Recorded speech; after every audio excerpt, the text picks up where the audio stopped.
Hello, আসসালামু আলাইকুম guys. আশা করছি অনেক ভালো আছেন। আমাদের সাথে ছোট্ট কাকা আছে।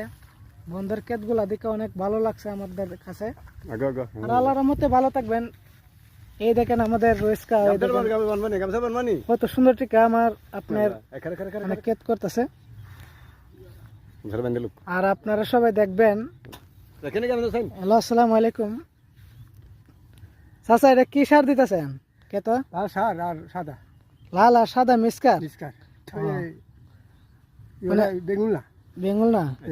তো আলহামদুলিল্লাহ, আশা করছি অনেক ভালো আছেন। আর মানে ক্ষেত দাম কিরম আপনার? আলহামদুলিল্লাহ ভালোই। তো দেখেন, আশা করছি অনেক ভালো আছেন। ক্ষেতগুলা যেমন আল্লাহর রহমতে অনেক সুন্দর টিকে, যেমন ভালো থাকে। আর ওনাকে কৃষি অফিসারে যেমন কৃষির একটা নাম দিয়ে দেয়, আপনারা ভালো থাকবেন। কৃষি কি মানে কৃষি অফিসের নাম দিবেন? যেমন যা আমি তো নিচে আমি তো কিস্তি অফিসের নাম আনছি না, আমার ইচ্ছা আছে আনন্দ। আচ্ছা, ঠিক আছে, ইনশাল্লাহ আপনারা একটা মানে কৃষির নাম দিয়ে দিব। আশা করছি ভালো আছেন। আসসালামু আলাইকুম। এই দেখেন লাল সার দিতেছে। আর ওই ক্ষেতগুলা, বন্ধের ক্ষেতগুলা অনেক সুন্দর সুন্দর সুন্দর। আর রোজকারে আপনারা যদি ভিডিওটা দেখবেন, লাইক কমেন্ট শেয়ার করবেন।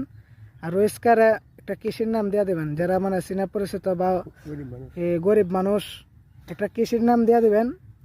এই দেখেন গৃহস্থ কত কষ্ট এটা সার কিভাবে দিতেছে। আপনারা ভালো থাকবেন, সুস্থ থাকবেন। আলহামদুলিল্লাহ।